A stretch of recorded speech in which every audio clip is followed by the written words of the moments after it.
Simon, before we start, Okay, so I'm recording this now, Yeah. and Simon, before we start, could I Yeah. make a comment sure, on Hammershoy? It turns out I was not familiar with him before you brought him up in the first class. He's never been mentioned, and lo and behold, he's mentioned in the LA Times. today, I just, yeah, today, and what it is, it's a review of a Debussy opera called Pelea and Melisande. I'm not as knowledgeable about opera as art, but so it was talking about it. It was talking about how claustrophobic the sets are, and then it goes as a short paragraph where Hammershoy comes in, which I just want to read to you, which caught my eye. Said, this time around in the Chandler, a neon lit beach setting is replaced by the dismal cool of a decaying castle interior inspired by the muted sheen found in the canvases of Danish painter and Debussy contemporary Wilhelm Hammershoy. Wow. well, so this is contributing to your erudition. Yeah, I mean, I showed it to a few people. Of course, nobody knew who Hammershoy was, but anyway, I was fascinated to see this. Terrific, terrific. There was actually, I don't know, I was wondering why someone didn't write to me about this, but recently, the New York Times had an article about the Danish exhibit, and the lead image that they had for the article was the Hammershoy picture that I showed you. Right. One of the studio with the easel and the painting on the, and it was like front and center in the art section. And I was thinking, how come no one is calling? I assumed you were seeing it by Sure. yourself, Right. Did you saw it, Carol? Sure. Yeah, and I yeah. did too. Yeah. Okay. All right. So let me just review a few things, and I want to get on to the slides for tonight. So next week is the last week of this semester, and we'll start again at the end of September, and I will get in touch with you in August to see if you'd like to continue. I hope that you will continue. This is an amazing group and very involved. So that's my hope. So for next week, which is the last week, you need to send me 2 images that connect with either your essay or a presentation, one or the other. And if I could ask you the favor. What do you mean by that? Well, in other words, next week, Like you wrote. you're gonna present, and you're gonna compare 2 images. Right, but what do you mean by presentation or essay? Who said this? Victoria. Oh, Victoria. So some of you have trouble with writing and with an essay. If you want, you can just speak ad hoc about, but if you could limit it to about 4 minutes. Okay. Okay. I at the beginning of the term, you weren't here at the beginning, so I said that you should take a shot at writing, and a lot of you have, and the writing is excellent, so it's terrific. So if you send me those images to start with, then you can take your time on writing it, but I will then send the images to Dean.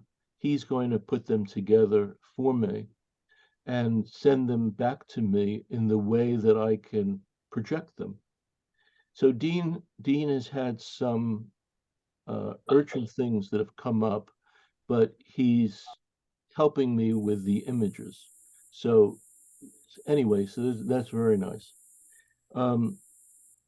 And if you're not going to be here next week, I could read your essay for you if you like.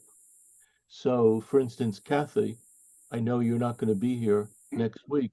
So if it's okay with you, I could read your essay. That would be great. I also have an instinct. I'm not 100% sure about this, but I have an instinct that less people will be presenting next week.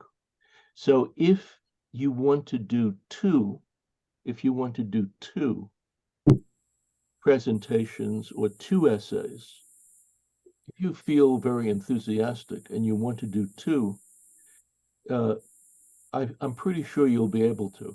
And if worse comes to worse, the second one, if we don't get time to hear or to read, I will respond to you. So I'm saying that if you feel hemmed in and you want to do a second piece, please do so. And also the second piece could be about some other issue that came up during the whole class or that you feel excited about, that you feel involved with, and that we didn't cover. So tonight we're going to continue with the four Georges. And oh, and I had a very nice interaction with Carol, and she suggested that had she known this, she would have suggested Georgia O'Keeffe as to make it five. And of course, I stand corrected. You're absolutely right. But for now, we're going to do four. So the next one is Giorgio Morandi. So Giorgio Morandi, Italian from Bologna in northern Italy, 1890 to 1964. So Giorgio Morandi specialized in landscapes, still life, prints. And his work is very small and very modest. He depicts everyday objects with great veneration and sense of wishing that the viewer meditates over these everyday objects.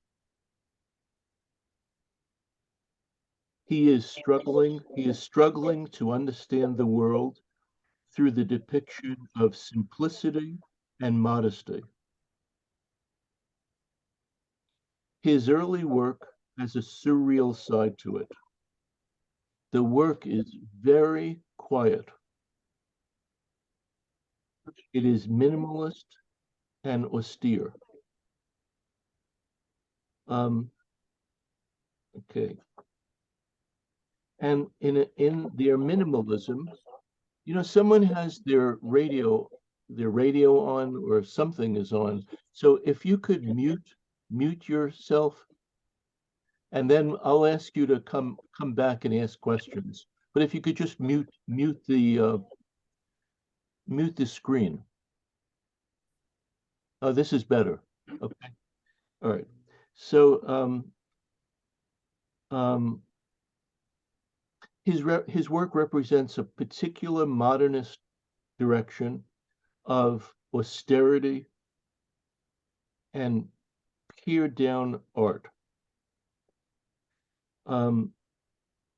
His work is haunting. It doesn't feel rendered. It feels like it is searching for some artistic end. I had to look at his work many times before I got it. Morandi says, even in as simple a subject, a great painter can achieve a majesty of vision and an intensity of feeling to which we immediately respond. His landscapes and still life echo each other. Still lifes become buildings or towns or houses etc.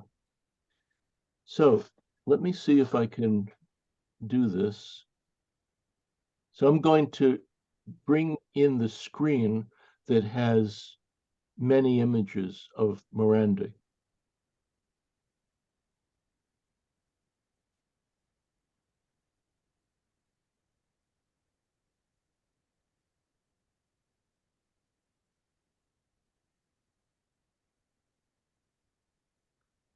Okay, so It's just blank. I have on my screen a picture, a self-portrait of Morandi, and No, I have a black screen that says Simon Dinnerstein has started screen sharing. yeah, that's what I have. that's what you Double have? click to enter full screen mode. It says on mine too. So I don't know if that's me. Oh, no, that's me. Sorry.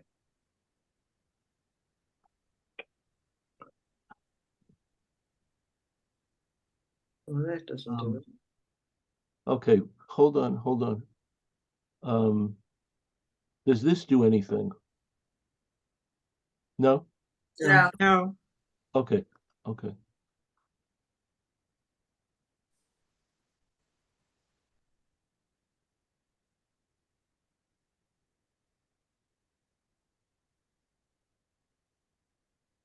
All right, hold on. Hey, Renee? Renee?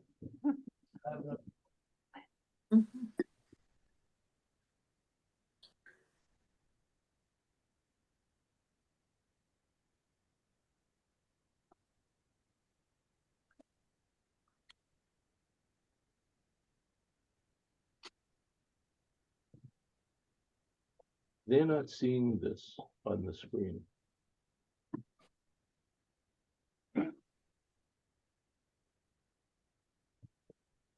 yep, there it is.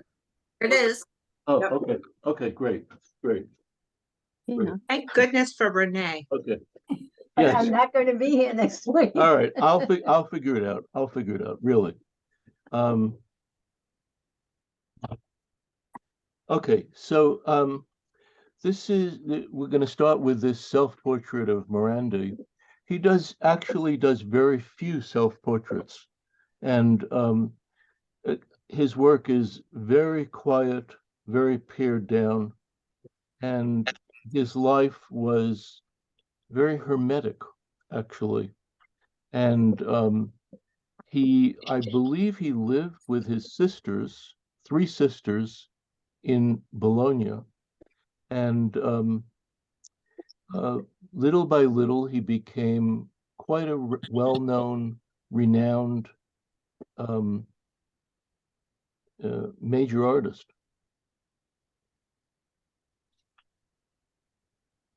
So this is Morandi, and he's in this photograph. You see him with the tops of one of his still lifes. Again, Morandi, and when he gets into his full stride of work that represents him, you see a still life behind him. He basically paints the same still life with a little variation over and over again. Okay, it's quite fascinating. They're very small, the paintings. They're 10 by 12 inches, 16 by 20 inches tops.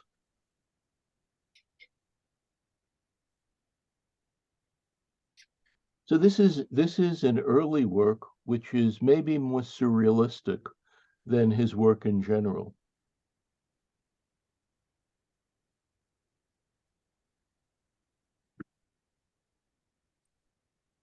This is another self-portrait.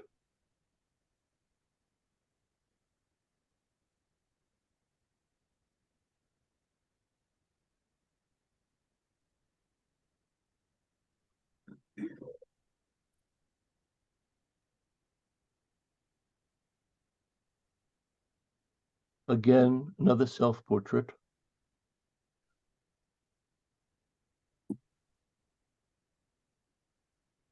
I believe that in the university or the institution where he taught etching, and I have some examples of his etchings.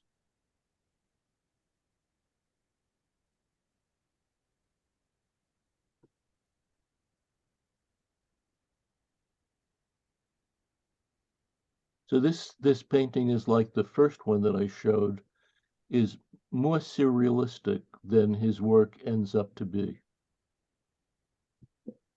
Again, I think this is quite small.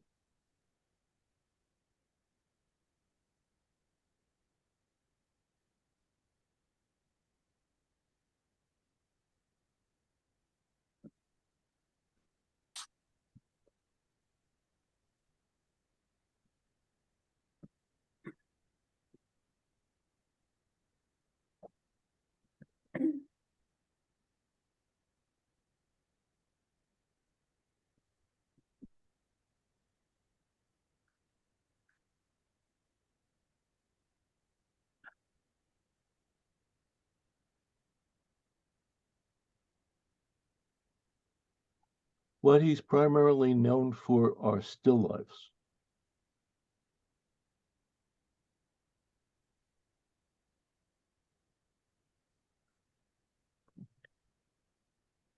He also does a series of landscape paintings, which are, again, distinctively small.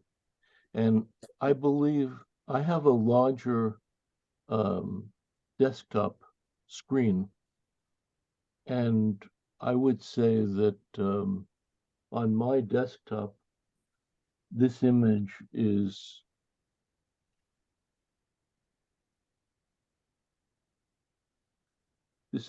about 10 by 12 inches.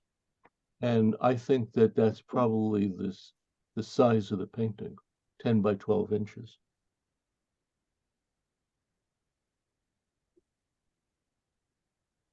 The work is very quiet.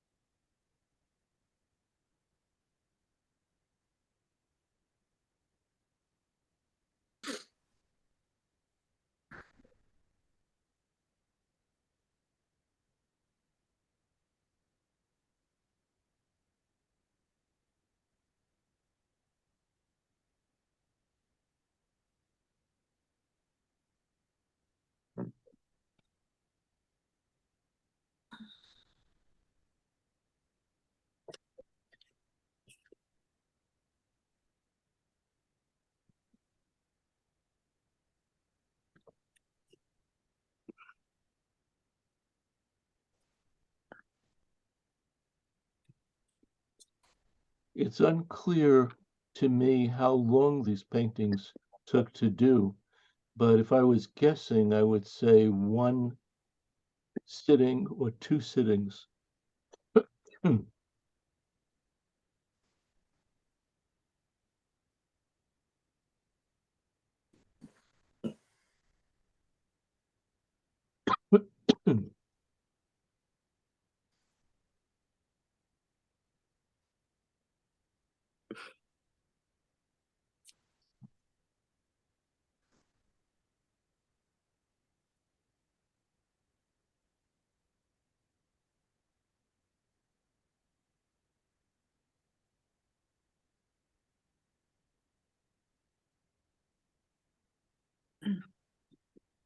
So this is an example of his etchings, and again, very small, composed of cross-hatching, a lot of cross-hatching, meaning lines that go one way and then are cross-hatched with lines that go another way, usually perpendicular. And you'll notice that in between the cross-hatching, there's little white dots, little white spaces.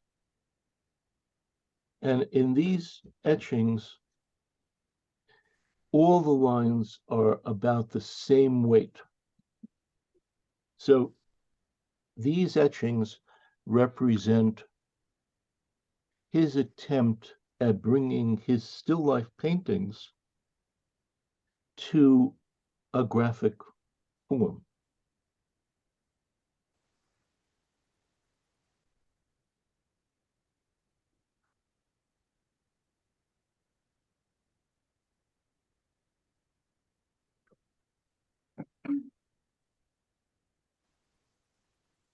So all of these lines have about the same thickness, the same weight, the same attack mode, and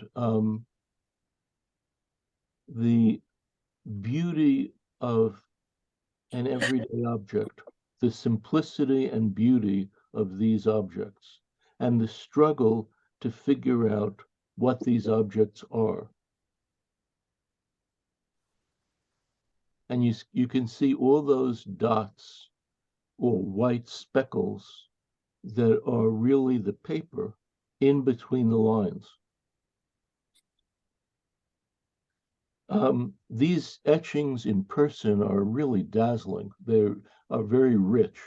This really doesn't do it justice.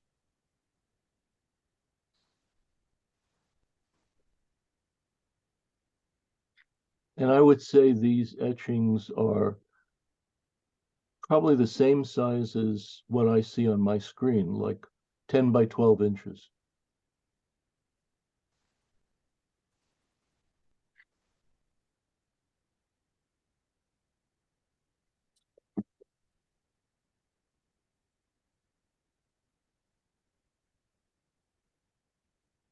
So he has reduced all the political, all the isms, all of the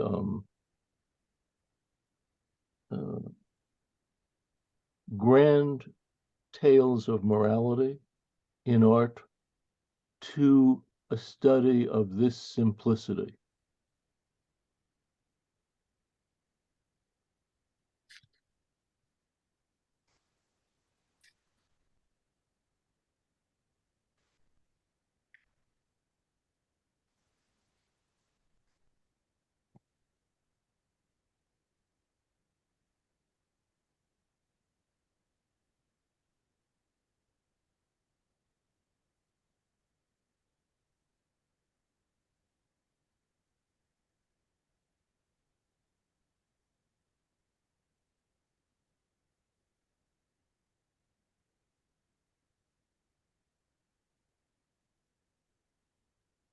So for critics or art historians who are very interested in the world of the social side of art, while the 1930s was going on, while Mussolini was rising to power in the preliminary years before the Second World War, and during the Second World War, this artist chose to depict these still lifes.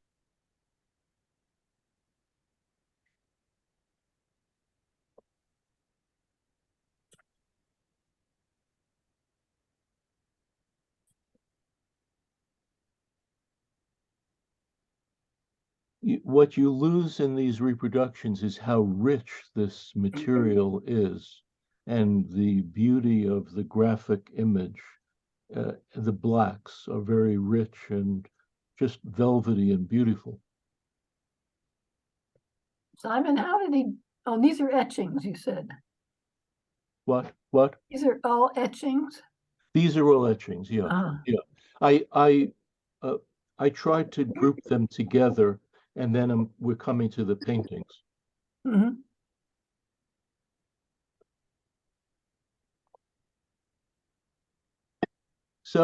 So this painting and the paintings that follow really represent Morandi's signature. So these are very small paintings, very quiet, and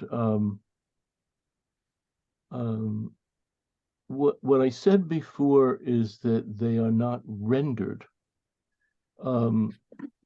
You could probably do a whole class about what rendering is.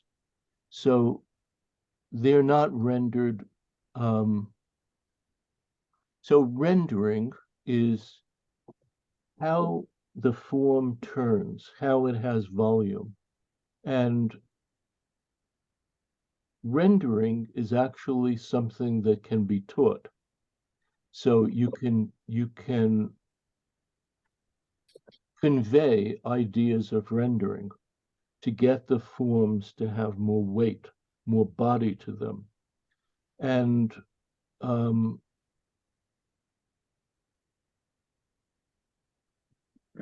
so their rendered forms are more palpable, and there are sequences of how one can understand rendering. So these forms don't feel rendered to me. They feel like the artist is groping to figure this out.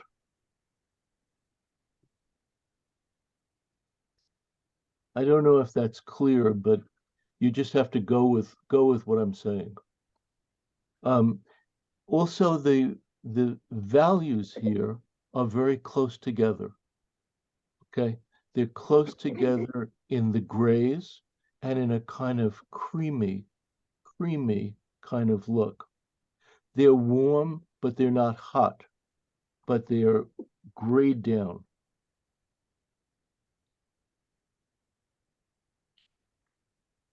So a painting like this might be 10 inches wide or 12 inches wide, tops.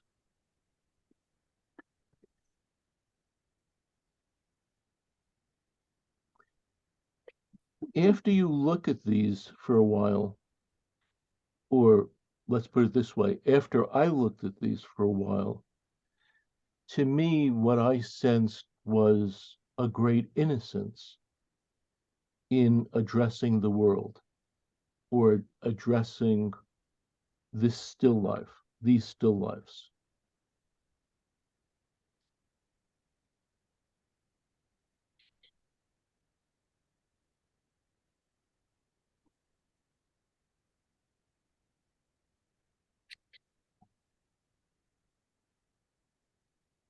The lines in his paintings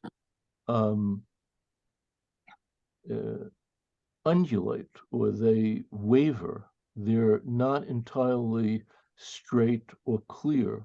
It's almost like they're trying to figure something out, but they don't quite get it. They don't quite have it. And there is an innocence about his paintings, which is quite beautiful. But you have to sort of yield to them or look at them many times because they seem simple, and they are simple, but they're also very complicated, and there's some kind of Zen thing going on in his work. What do you mean by complicated? Complicated in that they're not simple. They're simple, deceptive, and complicated.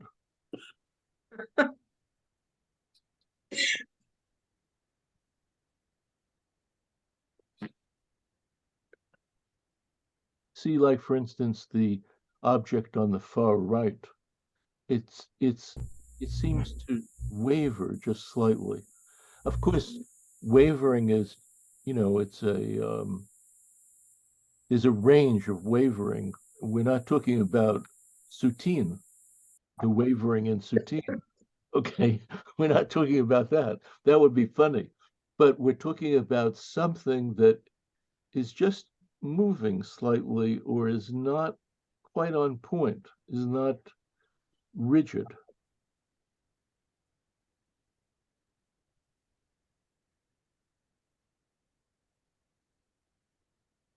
It's almost as if they have a life. Yes, I think so. I'm very struck by them. I love them. It wasn't something that I initially responded to. But the more I looked at it, the more I felt that he really had something.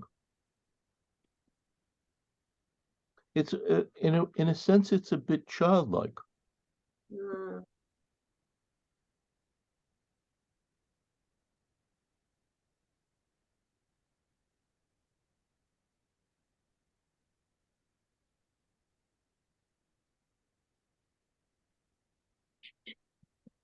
Wow.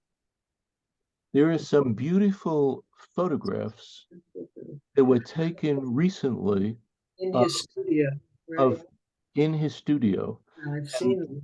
and they're very striking looking. I can't remember the photographer's name who took. Elliot, something, Elliot, I kept trying, he does, yeah, I can't remember his name either, but I've seen them. Yeah, and I've actually seen other images of the inside of his studio. I believe the studio can be visited in Bologna. I I believe. I did visit it. Our niece went to school there, Ah, and he lived with his mom, in Bologna, and it was just a small room in the back of his apartment, like on the third floor, and no, it was amazing. I mean, just I think he this lived is this. Peter. This is Peter. Yeah, yes, Ah, this is how Peter. interesting. Yes, How interesting. yeah, Let yeah. me just go a little further, and I'd like Sure. to get back to you. Let me just go Okay. a little further. Oh, wow. So just to get back to this one, there's something that I always thought was unusual here, is that one thing that I've always felt when I set up still lifes and I try to draw or paint them is I always try to have one object in front of the other or closer to the viewer, and further back. In Morandi's world, he doesn't seem to care about that. They're all the same. The distance to the viewer of the three frontal objects is all the same. It always struck me as interesting that he would do that. But it works. It works. It's very beautiful. And here you have those colors, which are in the gray family, slightly warm. Okay.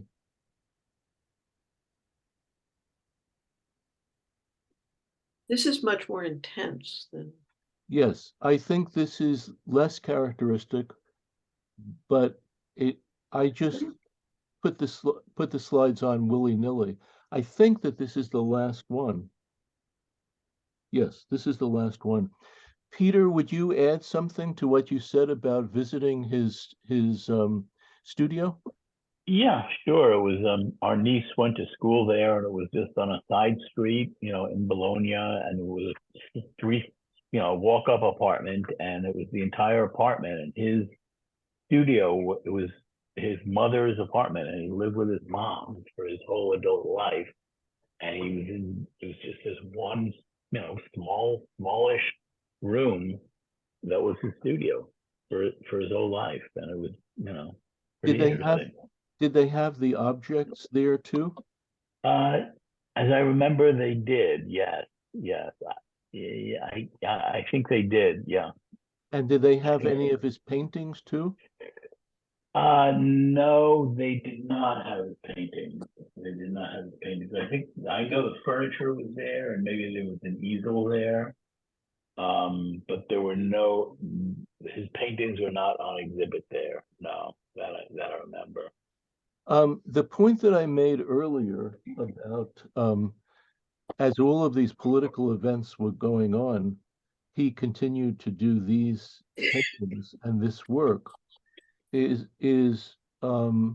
it I mean it seems absurd really to bring this up, but there many people who write about art have agenda, and the agenda, if it is political or social, you know, someone who has that kind of agenda might say,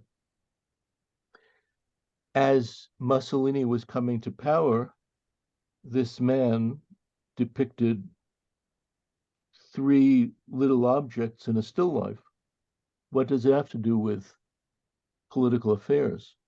What does that have to do with the history of Italy? What does it have to do with Mussolini's pact with the Nazis? So there are many people who write about art who see things through a particular prism. And that's something to be careful of, I think. I don't know how you avoid this, but to me, it's something to be careful of, because then writing about art becomes cant, C-A-N-T. It becomes purposeful. Okay. So, Simon, is there a question about Morandi? I'd like to go on to Seurat. I do have one question, which is you said early on that you thought his paintings were probably done in 1 or 2 sittings. Why do you think that?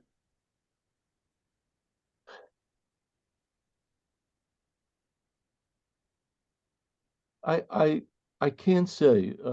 They don't look fussed over.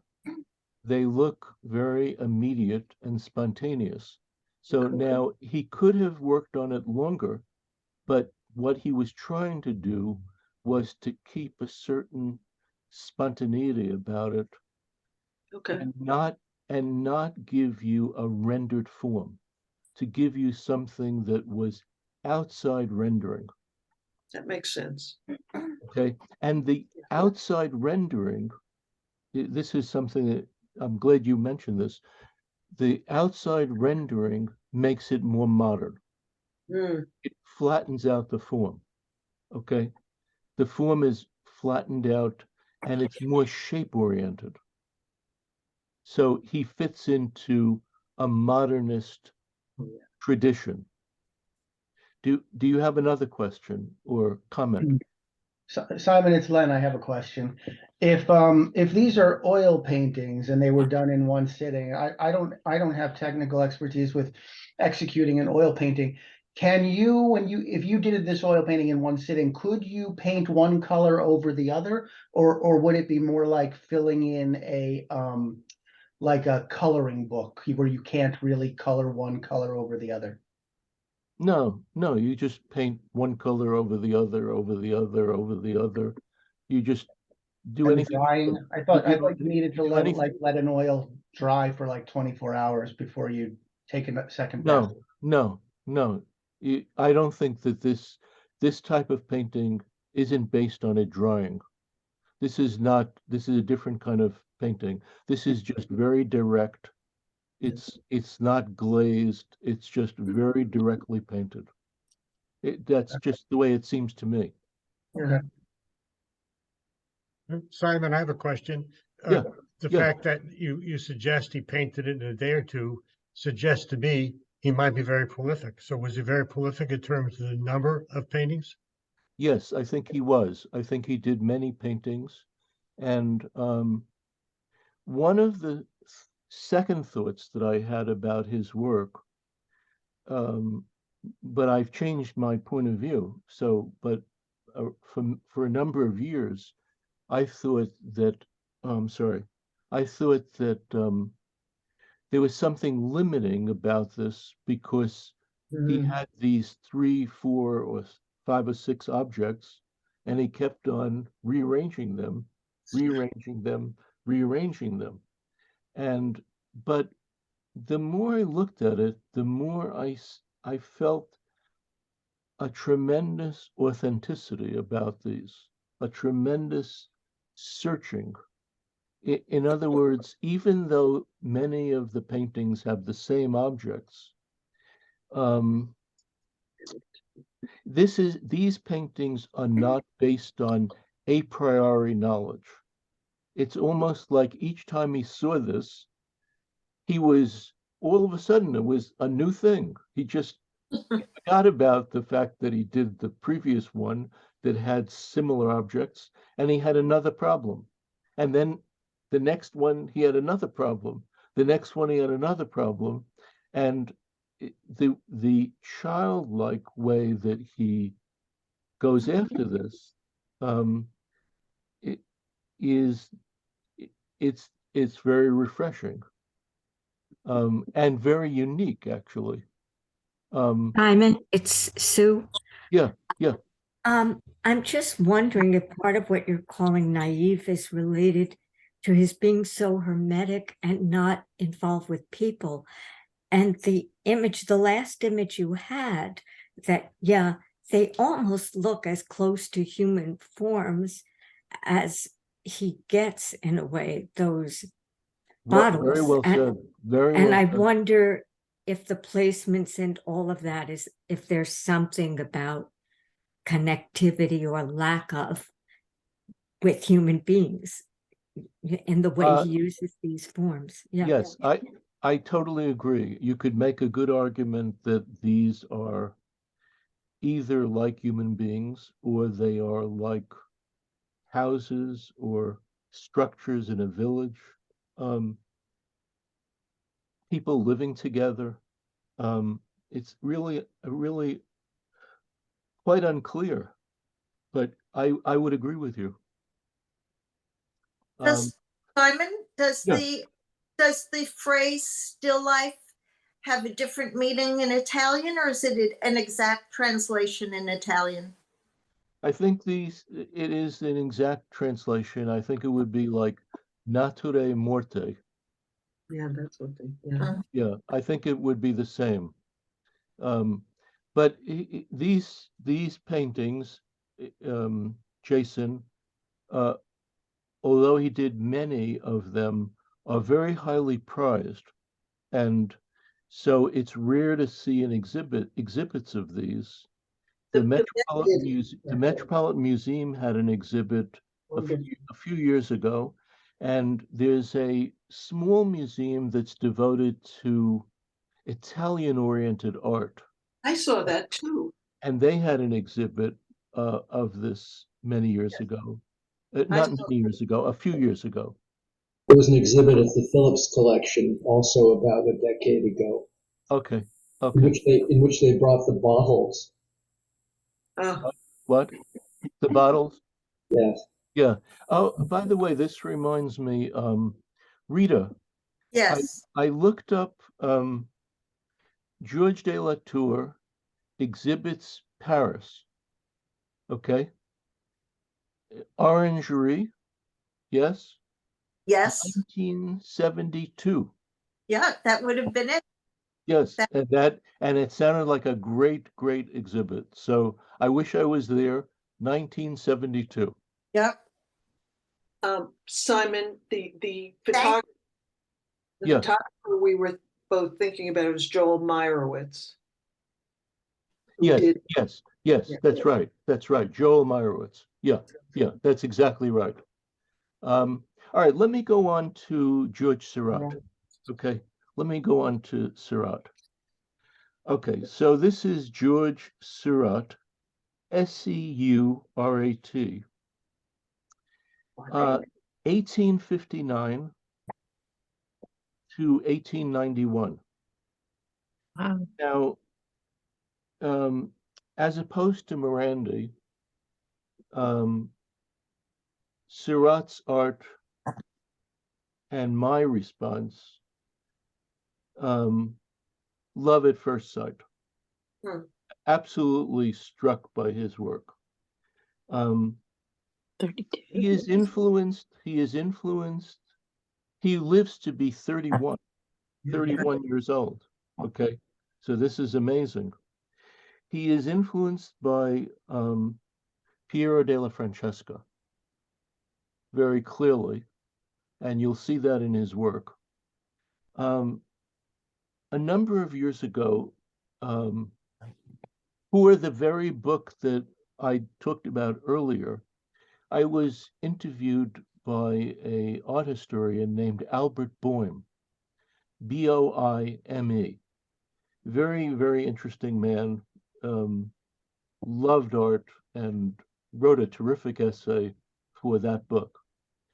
That was the first book. And he had many ideas about art, very theoretical and full of life and a little crazy. So one of his ideas was that how did Seurat know about Piero della Francesca? Okay, Seurat French, Piero della Francesca Italian. This is fascinating. So Albert Boehm went to the school where Seurat studied, and he found that in the years that Seurat was studying, there were reproductions on the walls of the work of Piero della Francesca. Oh. So he theorized that that's where this influence came from. Now we're talking before the internet, before the wide array of books on art. And so I thought that was quite fascinating. So in Seurat, drawings are the underpinning of his work. I couldn't find examples of the kind of early drawings that he did. So those are not in my presentation. But if you look at a book of Seurat, you'll see drawings that are incredible, drawings of models or the model standing, the freely standing model, which was a goal of art schools, which went back to Greek and Roman times, to the depiction of the standing figure. And these drawings are stunning, really amazing drawings. So I think that underneath his painting and underneath his drawings are that idea of drawing. Okay. So Seurat, he did something very, very interesting. And what he did was he used the colors of Impressionism to form his art. But his art was not impressionistic. Okay? He used the colors, the world of Impressionism, as a means to depict his world. But his art is way more timeless than Impressionism. This seems to me to be a contradiction. Okay, so he exists as what's called a post-impressionist, just slightly after Degas, Monet, just slightly after, but the armature of his work goes back to early Renaissance art, to Piero, and to a timelessness. Okay. He does 3 very large paintings. These paintings, the first one is of the bathers. The second one is called Sunday Afternoon on the Island of Le Grand Jatte. The third one is The Models. These 3 paintings are hands down masterpieces. And he does these paintings at the first one, The Bathers, he's 24 when he does this. The second one, Sunday in the Park, he's 25. And the third one, The Models, which is at the Barnes collection, he does when he's 29. Okay. These are amazing, amazing paintings. And I remember when I was 24, 25, and 29, I thought, wow, this is how old Seurat was when he did this painting. Where am I? Where am I? How do I connect with this? And so I felt that much of a involvement with him and his work.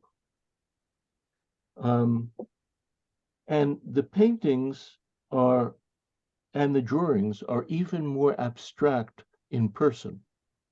So in other words, when I think of his drawings, I think of them as having more detail. And when I see them, I'm reminded of the fact that they are way more abstract than my mind pictures.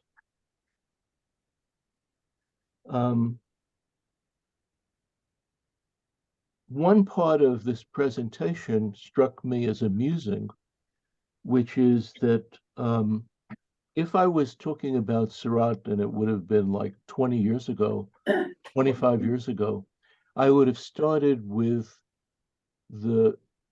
what he does with the paintings, which is called pointillism, all those dots. But from my end now, all the pointillism seems secondary.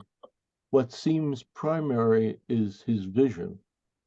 And I think the dots are maybe recede a bit after you get to know his work. So, and I'm amazed that he dies at 31. And so one can only wonder what he would have done after that. The painting in the Barnes collection is the closest one to New York for you to see. The Sunday in the Park is located in Chicago at the Chicago Art Institute. That's a trip, but it's absolutely spectacular. And the other painting, The Bathers, is located in the National Gallery in London. So that's possible, and that's would include a lot of goodies that you would see in London. But the closest one in actual geographic proximity is the Barnes collection. So here we go with Seurat. And these three paintings, by the way, the widest dimension on these paintings are 10 feet. And they are in the proportion of 2 by 3, or like 80 inches high, 120 inches wide. There are lots of studies for this painting, painting studies and drawing studies.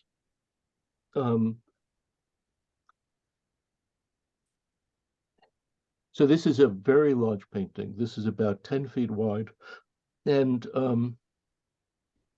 this was a very completely new way of seeing things, new in terms of French salon art, and new in terms of Impressionist art. So the underpinning of this is way more timeless than typical Impressionistic art.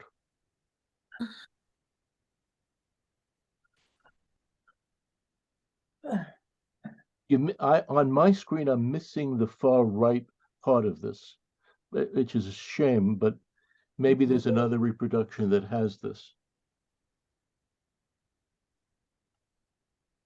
So this is the painting that is in the museum in Chicago. And this also, I believe, is about 10 feet wide. I selected some drawing studies for this. There are also many, many painting studies for this painting. And his paintings also, to me, have something of a cinematic quality about them, pre-cinema. The little girl in white, who is in the middle of the painting, slightly to the left, there's a beautiful drawing of her that you'll see. The woman on the right with the umbrella, there's a beautiful drawing of that one that you'll see. And there are many studies of different elements in this painting.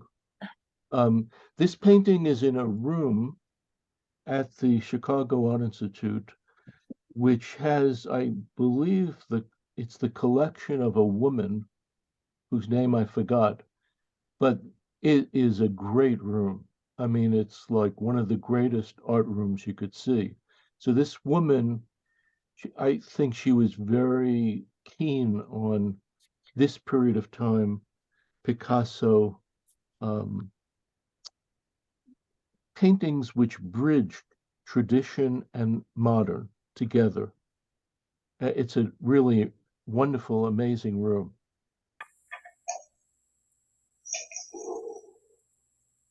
Okay, so this is the third painting, which is at the Barnes collection. And unfortunately, this painting is hung way too high. But Barnes was a control freak. And so in his will, he demanded that none of the paintings could be moved. This is an unusual thing that I don't think I've ever come across this.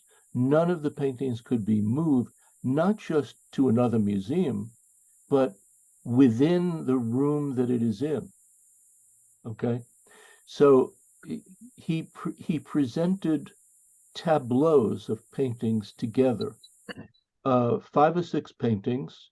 Then in front of them, he would have objects, like, for instance, sculpture, or he might have African masks or African objects.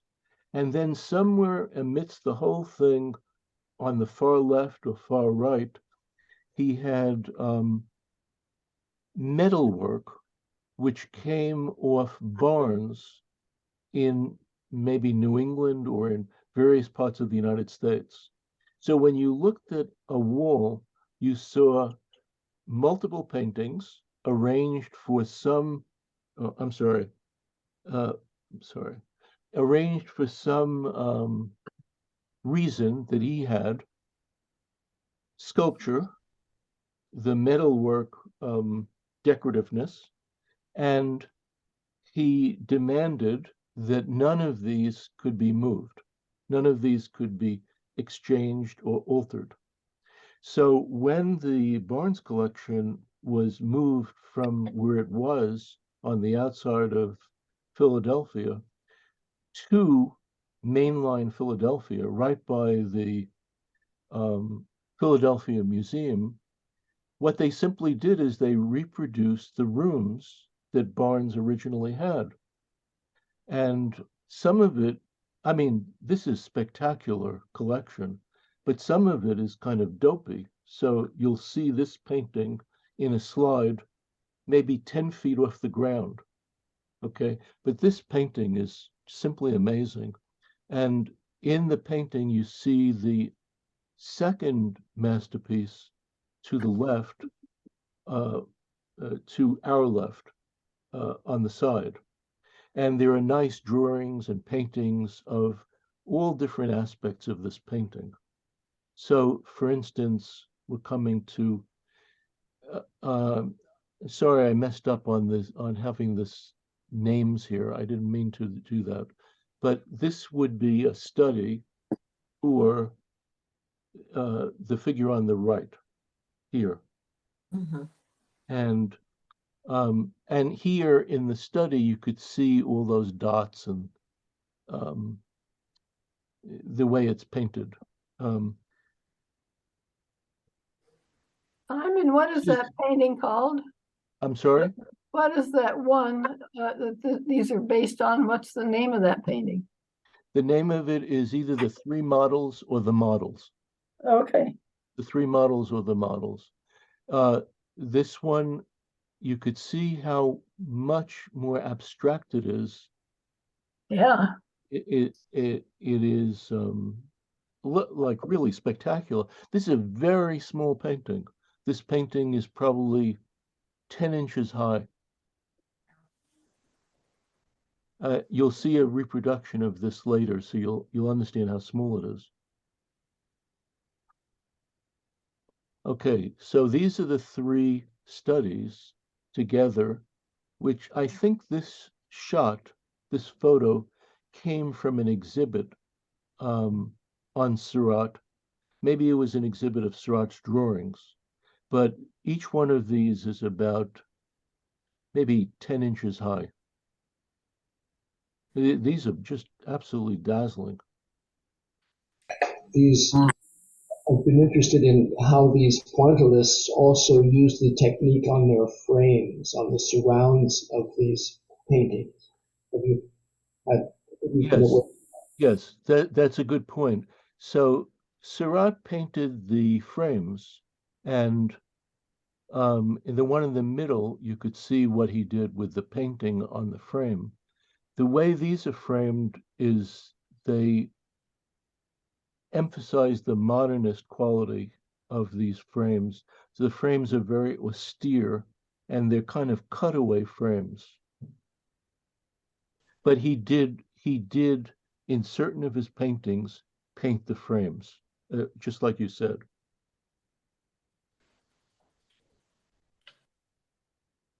This is a study for the painting that you saw before.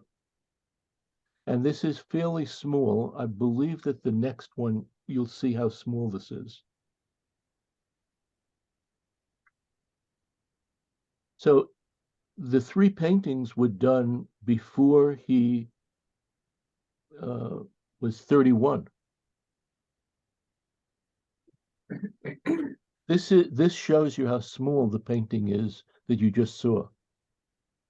I personally think it's always good to have the size nearby, somewhere nearby, because sometimes you don't realize how big something is or how small something is, and it's good to have that in your head. It is very appealing. So in books that don't have that, I think that the people who created the book have made a mistake, because the size strikes me as very interesting or important, not because it's big or small, but just because it makes you see things the way they should be seen. Simon, I have a question. Yeah. When when the bathers, I'm sorry, when the model's painting was done, was his painting of Sunday afternoon already famous? Yes. No, I don't know. I don't know about that. I'm not sure about that. But that must have been in his studio when the models were posing. Mhm. So I believe that the models are not three models, but one model posed three times. Mm. Now you see the way this is displayed. This is, I'm sorry, this is the Barnes collection. This is a spectacular collection. You could spend a week there. And if you could easily spend a few days there. Simon, is this from Marion, Pennsylvania, the original Yes, place? yes. This I don't know where this is. I think it's I can't tell, because the way this was done uh, in terms of moving the museum from Marion to Philadelphia, um, they had to engineer the way this could be moved. And there's a lot of feeling about this, that the museum was moved by a kind of a swindle. And they had to get permission to have this moved. On the one hand, it's great to have it near the Philadelphia Museum. It's much more accessible. It's also great to have it in central Philadelphia. But it's actually, you could wonder about this in terms of Barnes and what he wanted. Okay. So they had to figure out ways to do this. And one of the arguments for doing this was to reproduce the museum block by block, inch by inch, in another setting. And so I can't tell from this photograph, truthfully, I can't tell whether this is in Marion, Pennsylvania, or in Philadelphia, because it looks the same.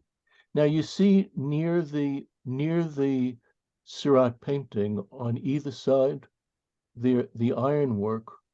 Yeah. So those ironworks stay and they can't be moved. And the Seurat painting stays like that. Below the Seurat painting is a Cézanne painting, okay? And that Cézanne painting stays exactly where it is. No, not, wait a minute, hold on. Not to be moved, okay? So just hold on. Let me go one or two more sentences. So Barnes was not only a control freak about the placement of these, the control of where they were, but Barnes had difficulty with color reproductions of these paintings. Now, it's true that at the time, color was not reproduced as well as it is now. So Barnes would only allow the paintings to be reproduced in black and white. Okay. And when the Barnes collection toured around the world, that was the first time many people saw the painting of Seurat's models at eye level. And that painting was displayed at the Philadelphia Museum, not that high, but at eye level. And in my opinion, when they returned the painting, they should have kept it at eye level, but they followed Barnes's idea. That painting of that Seurat painting and the Cézanne painting below, you have in those two paintings probably $1 billion of paintings. Is crazy. I mean, and then if you multiply that by all the rest of the paintings in this museum, I mean, this is like Fort Knox. I mean, it's crazy. So a few of you wanted to say something, so please say it now. I could have sworn I heard a question. Simon, I just wanted to make a brief comment. You can, everybody, if they haven't seen it already, there's a documentary called The Art of the Steel, which documents the whole process for which certain people in Philadelphia, Annenbergs, etc., got the court to agree to move it. And frankly, I was really dubious about a lot of it. And one of the ironies of all that is Annenberg was one of the supporters. Annenberg's own trust has some of the same provisions as Barnes's trust about not moving it, which is, because a lot of his work is at the Met. So, but yeah, it was really a sad day when that happened. Well, actually, Jason, you reminded me I had meant to say that. The Art of the Steel is a super documentary. And even if you have questions about parts of the documentary, the gist of the documentary strikes me as true, that this is a kind of swindle, hands down swindle in terms of getting all of this to mainline Philadelphia. See, Barnes was an unusual character, and so would he have approved of this? Absolutely not. I mean, it would be absurd to him. But are we better off by this being there? Yes, I think we are. Anyway, another question? I could have sworn I heard more. Okay. There's something, Simon, about the central model figure. Yeah. I don't know whether it reminds me of Degas or, I mean, it's haunting me that she is very evocative of. Yeah, I agree with you. But it also strikes me as being somewhat Egyptian in quality, very hieratic, frontal. Um, I think that he's 29 when he does this painting, and these are incredibly ambitious paintings. This Yeah. is the idea of this is the idea of writing a novel, painting as a novel. This is non-impressionistic. I mean, there is some interwoven quality with impressionism, but this is not a painting that takes 2 days to do. Right, it takes a long time to do this. Yeah, this is like painting as a 500-page novel. I just immediately felt that quite struck by this. Simon, question. Yeah. The pointillist painters, did they have an idea of how they wanted the public to view the art from afar, close up? What was their idea of what the audience perception should be? I don't know the answer to that. I wouldn't even guess at that. But Well, how do you, when you view a painting that's pointillist, where do you stand first to take it in? Okay, so this is an interesting discussion, which is where do you stand to look at a painting? Just period in general. So I usually think there are 3 viewing angles for a painting. One is back a bit, maybe 10, 12 feet back. One is maybe 8 feet back, and one is maybe between a foot and 2 feet, or a foot. And when you go to an art museum and you're looking at paintings and you see people that are maybe 8 inches away or 10 inches away, usually those people are art students and they're looking to see how What the strokes are. this was done, how this was done. And they're being yelled at by the guards. What? I said, and they're being yelled at by the guards. Yes, it's really disgusting what people do to paintings. They're too close. But so the most ideal paintings can be seen with great impact from 3 points of view. But most paintings don't pass that test. Yeah. Some paintings look better up close. Some paintings look better far away. Some paintings look better at a middle distance. I don't know the answer to your question at all, but that's about looking at paintings. The Simon? Seurat and the other people who believed in this pointillistic idea had very theoretical presentations and discussions of color harmonies, and color, the way colors work together. I find reading that a bit boring to me.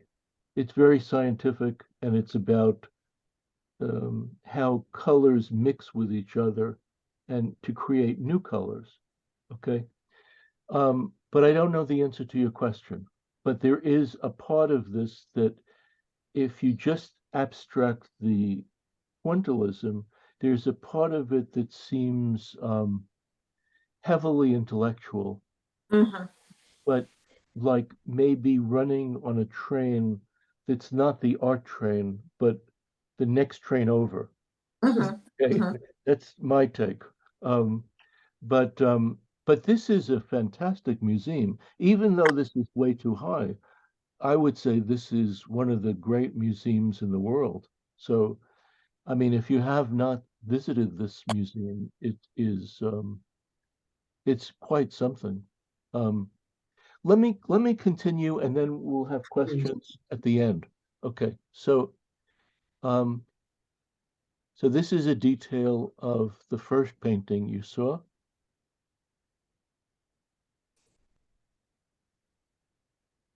Also, to continue on Rita's question, in Seurat's paintings, the dots and paint application change from the three masterpieces. Yeah, this is much more impressionist. Okay. Okay. This is a study for the painting.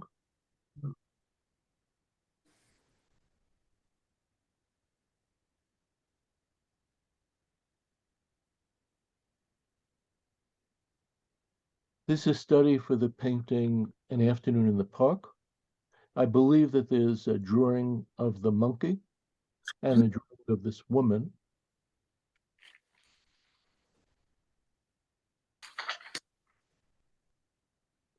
This is a study for the whole painting, and as Ron pointed out, you could see the frame here, Yeah, which is all pointillistic.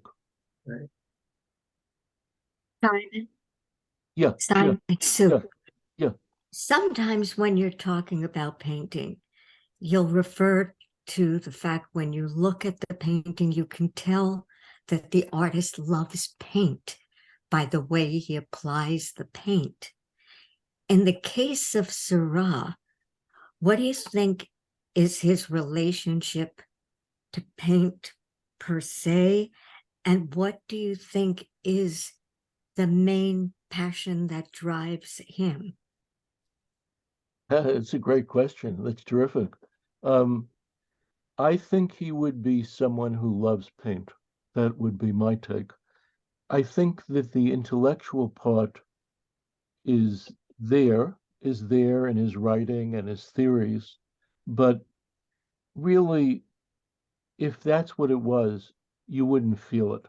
You wouldn't feel the connection if it was just theoretical and intellectual.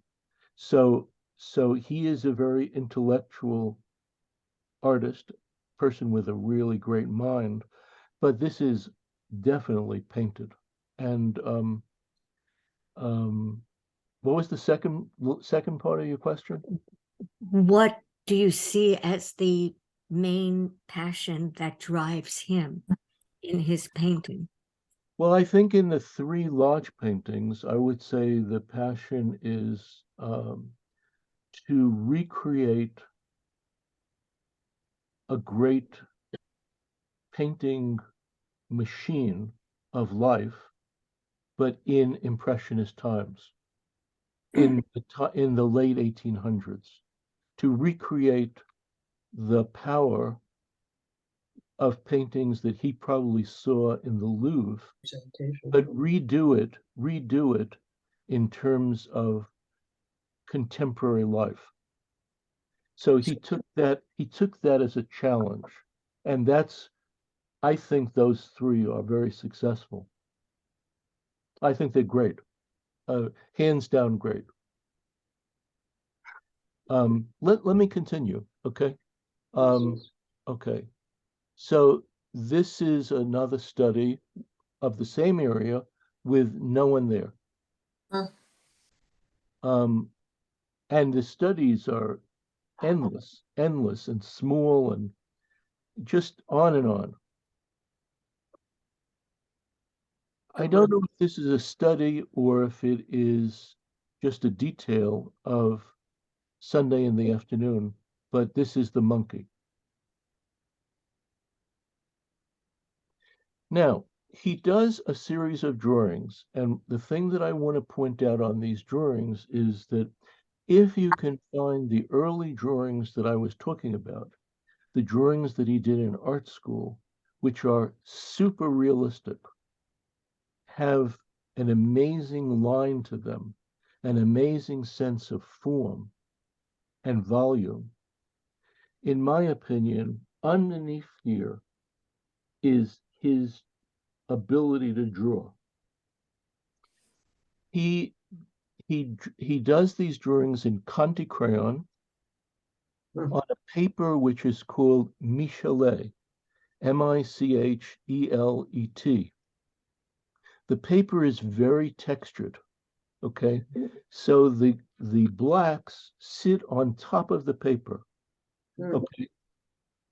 So just before we were talking about the cross hatching, here the same kind of dot quality takes place because the dots that you're looking at are inside the paper.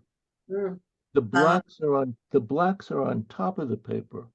And the beauty of the Conti crayon is the Conti is very black. And if you keep rotating the crayon over and over again, you get black blacks. If you just touch it, you get a more silvery black. And if you just twinkle the paper, you get some of the lightest blacks. So it really depends on your attack mode and your touch. This paper is called a laid paper, L-A-I-D, because you see the lines that go horizontally. So that paper is made by putting the pulp of the paper over a screen that has horizontal lines. This is not woven paper, which has no lines. So these lines you see go from left to right, or right to left. So I'm going to show you a few of these drawings, which to me I think are simply amazing. But here's another painting study. I'm going to get to the drawings in a second. This is the study that I pointed out earlier that is of the young girl in Sunday in the Afternoon in the Park. Now, when I picture this in my head, I picture more detail.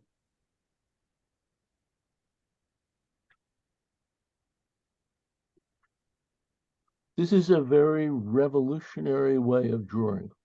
Yeah. Okay. The closer you get, the more abstract it is. Yes. Yeah. But even in its abstraction, it has everything.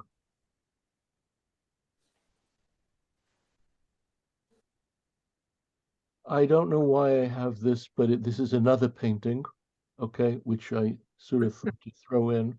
But really, I want to stay with the drawings.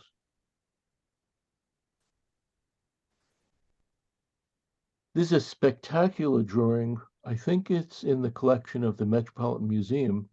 And you could see the range of blacks in this drawing. And this is a painting of a friend of his who I believe is a painter named Aman Jean, maybe a hyphenated name like AMAN-JEAN. Not a very large drawing, maybe 24 by 18, something like that. Maybe even slightly smaller, maybe 20 by 16.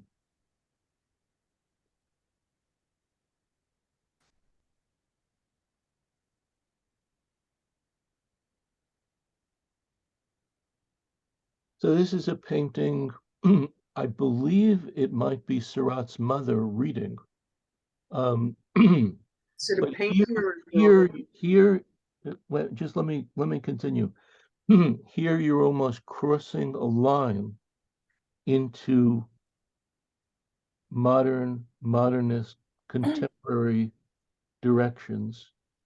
But the thing that is fascinating to me is that this has the human presence, the human being. Very mysterious, very daring, if you ask me.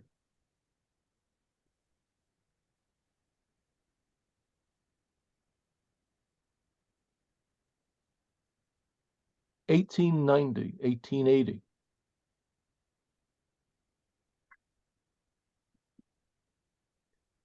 This is a drawing, smallish, of his mother. And in a better book than these images, these are super, very rich and glowing.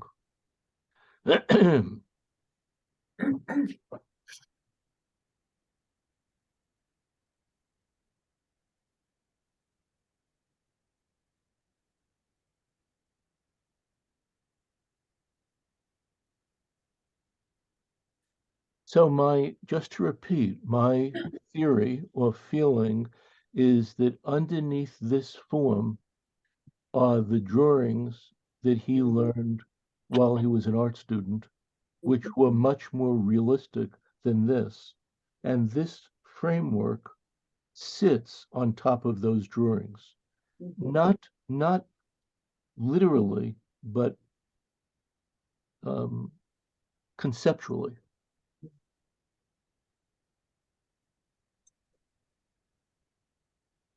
This again is, I think, a drawing of his mother. And this drawing is off a bit. It's richer and more continuous.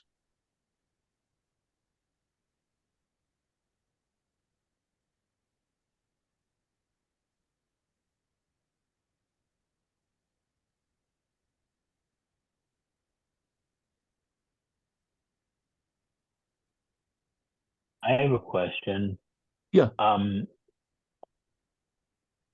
How would you compare, we're talking about modernism a little bit. How would you compare, like, Chuck Close's approach and work to Seurat?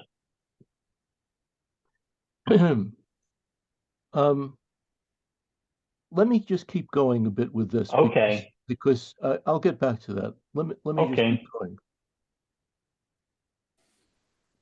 So this is the character sits on the far left of the bathers. So it always struck me that this character looked like it came out of a film, like a Renoir film.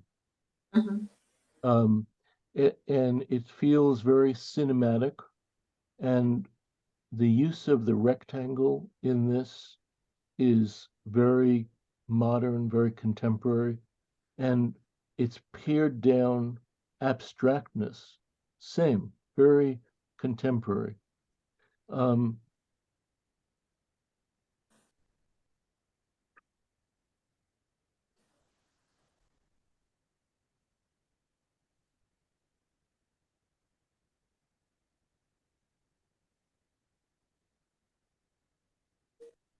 These are amazing. I mean, these are just totally amazing drawings because he's kind of inventing a drawing form right before you.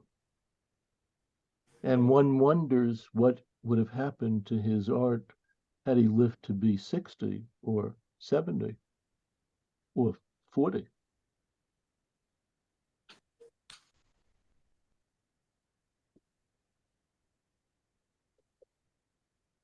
It just by coincidence, having the work of the other two Georges, this one kind of connects with George de la Tour and George Tooker in terms of the light.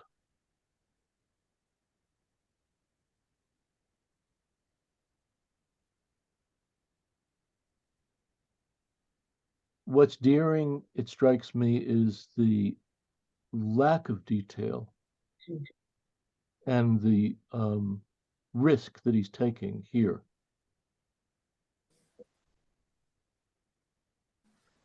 This is a spectacular drawing, which you should see a better reproduction of, although this reproduction is better than the other one of his mother.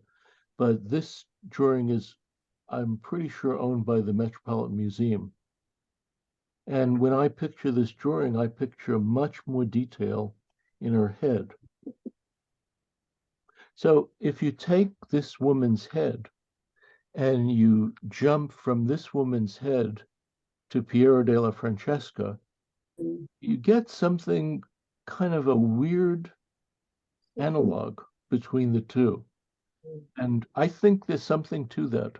I mean, I'm not a theoretician on art, but you could make an interesting statement, essay, or presentation on that.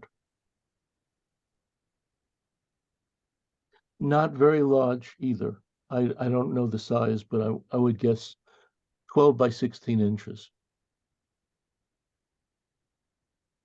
Very rich blacks. So now in the painting of the bathers, I believe you see this detail, but the framing of this detail, the way this is framed within this rectangle is incredibly modern because this rectangle connects with the frame of a camera or other modern devices. And it's very abstract. I think that this might be the last one. Let me just make sure. Oh no, here we go. There's another one. It almost is getting close to symbolist art.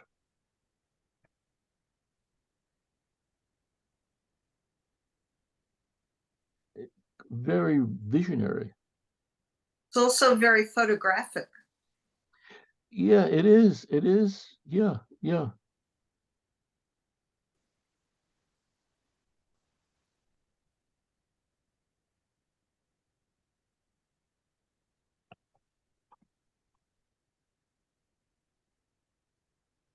This is such an interesting composition. So daring and interesting. Is this the face and shoulder of the man who's at the edge of the Yes, bather? yes, yes, yeah, pretty sure.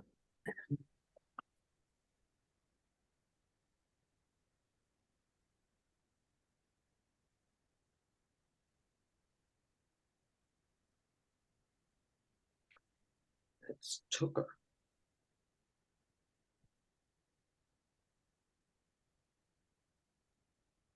Isn't that?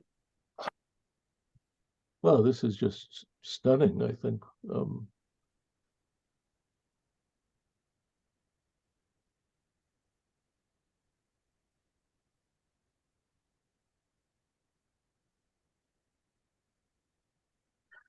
Well, Is this all pointillistic? what? Is this all of these drawings, are they pointillistic, all of them? No, no, this is not pointillistic. It just Okay. it appears to be that way because of the dots, but it's not drawn that way. The dots are what is going on in the paper. So this is Okay. this is the this is in some way the mirror of the paintings, but this is not drawn by lots of dots. Makes use of the white of the paper. What would he have been using to What? do this drawing? What kind of pencil or brush or whatever would he have been using to make this? I think they're done in Conti crayon on a Okay. very grainy paper, which is called Michelet paper. Okay. And Michelet paper, I believe, still exists. And I remember buying Michelet paper so I could do drawings like this. Did it work? Simon, Sometimes it did, sometimes it didn't. Well, you know, Simon, what I've been thinking about as I look at all these drawings is the painting that we have of yours of the onions. Yes, yes, And that's a colored pencil. yes, yes. I think he influenced me a lot. Yeah, yeah. Simon, I have a quick technical question. Yes, If I yes. could. Is scraping a part of the process in any of this, or is it all like I just looking at some of the bare patches? I'm just wondering if that's a part of the process at all. Who is speaking? Is this David? This is David. Okay. Your question is great. I don't think this is scraped. I think it's drawn directly. If you see scraped lines, I think that is the way the lines of the paper that I was trying to describe to you before. So the paper is made by putting paper pulp down on a screen with lines that run horizontally. And so these lines that you see are, I think, the lines that are in the paper. But you could be right, but my instinct is that most of it is just drawn directly. Simon, it's Sue here.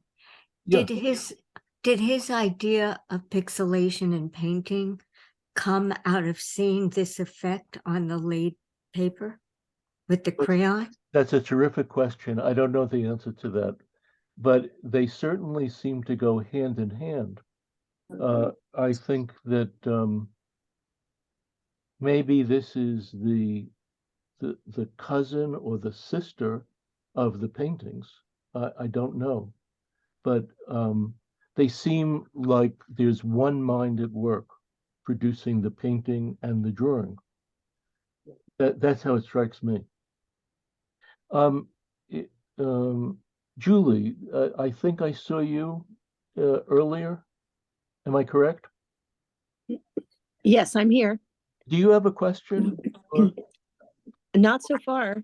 a thought? No, no. Okay. I don't mean to put you on the spot, but I want to make sure people go that are just listening. I don't. Oh, Kristen. Question?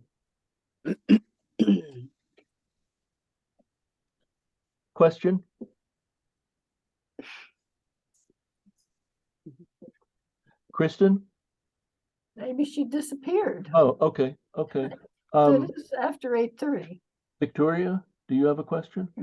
I was, not really. I was just looking up to see if this paper was still available, and I don't find it. Oh, well, that's too bad. Probably, probably if you were a paper freak or paper maniac, you would know where to get it. But a lot of these specialist paper places have gone out of business. Right, So exactly. you'd have to sort of really research it. It's a French paper. It's very textured. Yeah. Well, Okay. any other questions or Carol, were you familiar with these drawings before? Not the drawings. Huh. So the Yeah. drawings are really amazing, I think. Yeah. Yeah, I mean, really incredible. Really visionary. Yeah. Is And- there and probably, is there any place where all of these drawings are together, or are they all separate at different places? Many separate, but there was an exhibit of the drawings at the Museum of Modern Art, and there's a very nice catalog of that exhibit.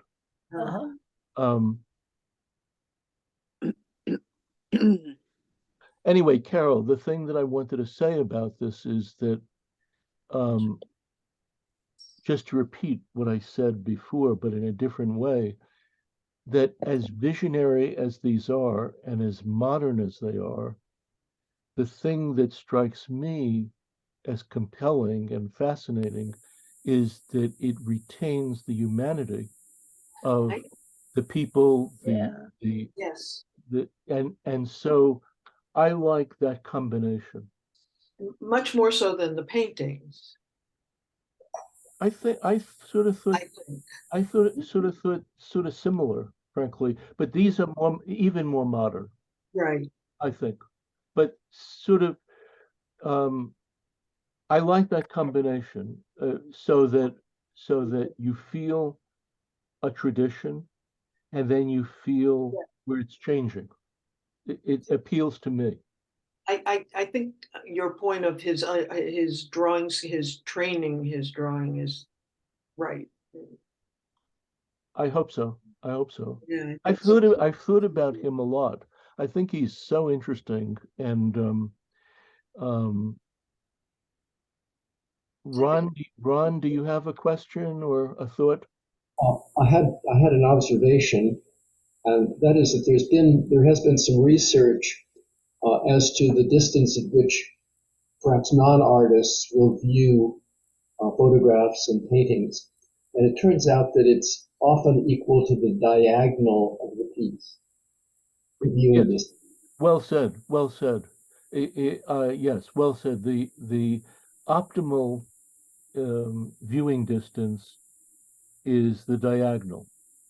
the diagonal out from the painting.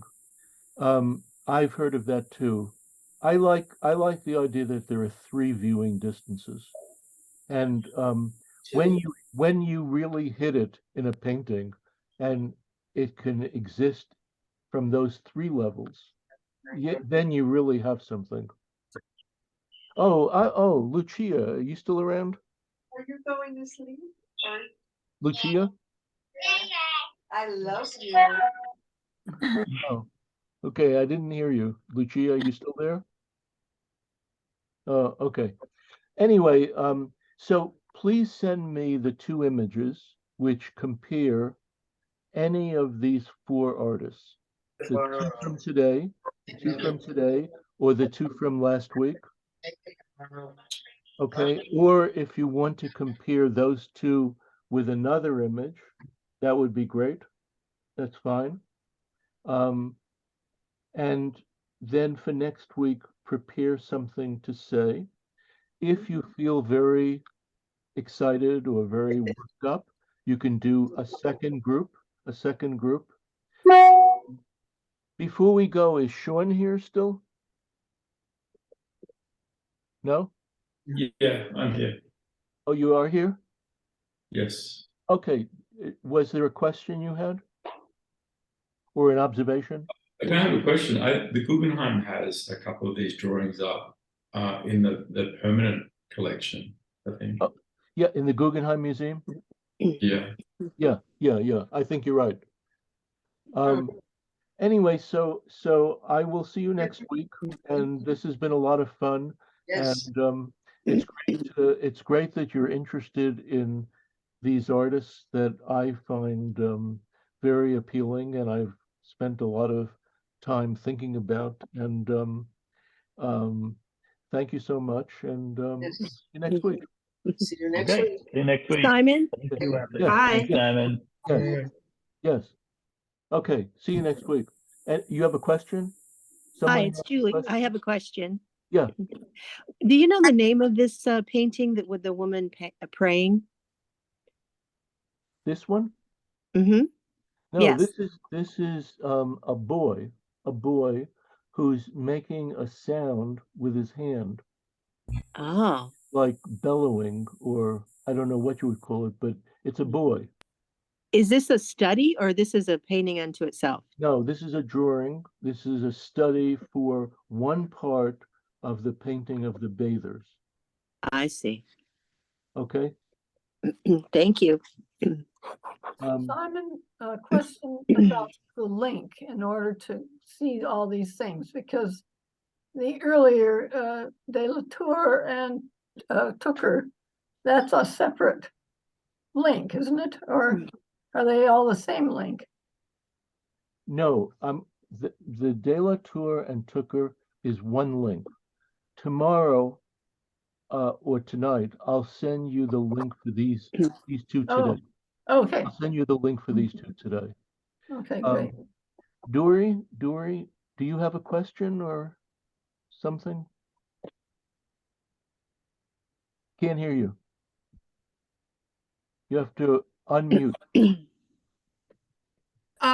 No, I'm okay. I had some thoughts, but I've lost them. Okay, but you got what I was saying. Yeah. Okay, good. Okay. Oh, Kathy, do you have a question? Well, maybe I was just wondering if I could do one of the artists with someone you didn't cover, but who was influenced. Yes, absolutely. Kathy, did you know these drawings before? Some of them. Yeah. He's a very interesting artist, isn't he? Oh yeah, I love the drawings. I love the texture of the painting. Yeah. I think he's very modern, but yet very human. Yeah, So beautiful. not an easy combination. Okay, so I'll see you next week. I had a lot of fun. I hope you did too. Thank you, Simon. Good night. Yeah, Thank you, Simon. Take care of yourself. I'll see you Bye-bye. next week. Bye-bye. Bye. Bye.